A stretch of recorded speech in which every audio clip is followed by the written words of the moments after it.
नमस्कार। अच्छा, कभी ये सोचा है कि बुद्ध के महापरिनिर्वाण के बाद, मतलब उनके गुजर जाने के बाद, उनकी सारी टीचिंग्स, उनकी सारी शिक्षाएं आज तक, मतलब 2500 साल से भी ज्यादा कैसे बची रहीं?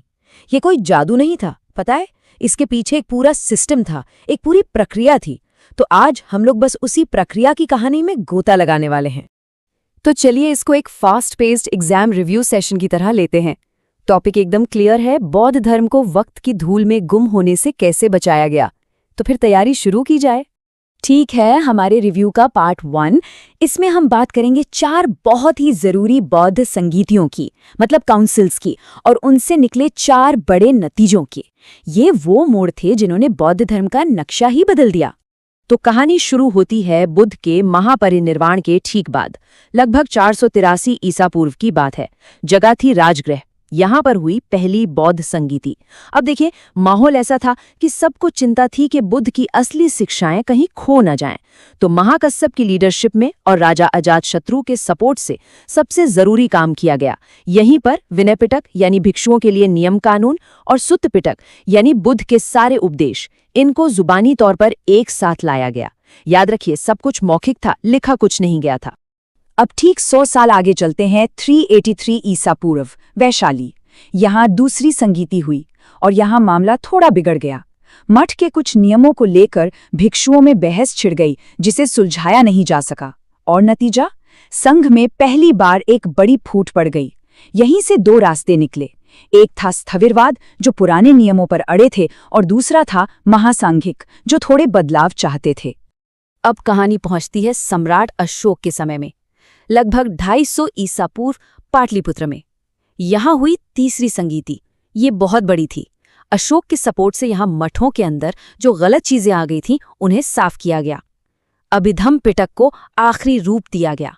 और सबसे बड़ी बात, यहीं से बौद्ध धर्म को भारत से बाहर पूरी दुनिया में फैलाने का एक जबरदस्त मिशन शुरू हुआ। और अब चौथी संगीति। इसके 2 वर्जन मिलते हैं, और ये एक बहुत बड़ा टर्निंग पॉइंट था। पहला थेरवाद ट्रेडिशन का, जो श्रीलंका में हुआ पहली सदी ईसा पूर्व में। यहाँ इतिहास में पहली बार पूरे त्रिपिटक को पाली भाषा में लिखा गया। और दूसरा वर्जन महायान ट्रेडिशन का है, जो कश्मीर में राजा कनिष्क के समय हुआ, जहाँ महायान ग्रंथों को संस्कृत में तैयार किया गया। मतलब यही वो पल था जब जुबानी परंपरा से निकलकर शिक्षाएं किताबों में दर्ज हो गईं। अच्छा, तो ये चार्ट देखिए। ये समझिए कि एग्जाम के लिए एक चीट शीट है, सब कुछ एक नजर में। पहली काउंसिल, विनय और सुत्त का कलेक्शन। दूसरी, पहली फूट। तीसरी, अशोक के समय धर्म का प्रसार। और चौथी, त्रिपिटक को लिखा जाना। सारे मेन पॉइंट्स यहीं पर हैं। तो हमने काउंसिल्स की पूरी प्रक्रिया तो समझ ली। अब देखते हैं कि इस पूरी मेहनत का नतीजा क्या निकला, यानी वो ग्रंथ जो इन काउंसिल्स में तैयार हुए। ये है हमारे रिव्यू का पार्ट 2।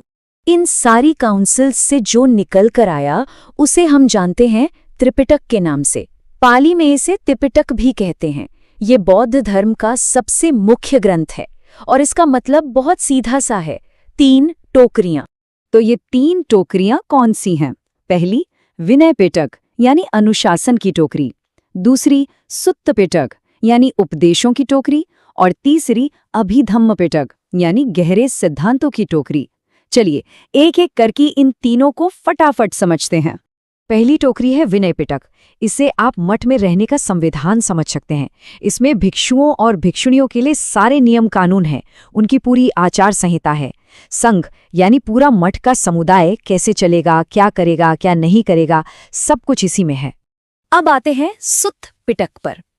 अगर विनय पिटक नियम है, तो सुत्त पिटक बौद्ध धर्म का दिल है। इसमें बुद्ध और उनके खास शिष्यों के दिए गए सारे उपदेश, प्रवचन और कहानियां हैं। धम्मपद जैसा मशहूर ग्रंथ भी इसी का हिस्सा है। ये बुद्ध के सीधे शब्द माने जाते हैं।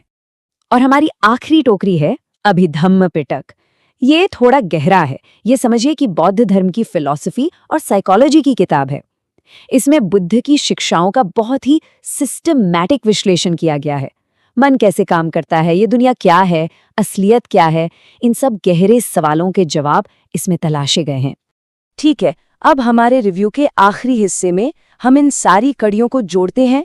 हम देखेंगे कि कैसे काउंसिल्स की प्रक्रिया से ये ग्रंथ यानी कैनन तैयार हुए, एक पूरी टाइमलाइन में। तो ये टाइमलाइन देखिए, पूरी कहानी साफ हो जाएगी। पहली काउंसिल ने विनय और सुत्त पिटक की जुबानी नींव रखी। तीसरी काउंसिल ने अभिधम्म पिटक को जोड़कर तीनों टोकरियों को जुबानी तौर पर पूरा किया।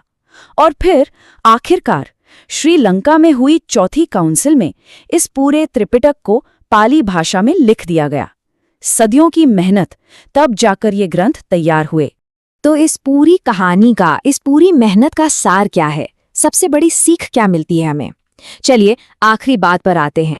बुद्ध ने अपने आखिरी पलों में कहा था, जो भी चीजें बनी हैं वो एक दिन खत्म जरूर होंगी, इसलिए पूरी लगन से अपना प्रयास करते रहो।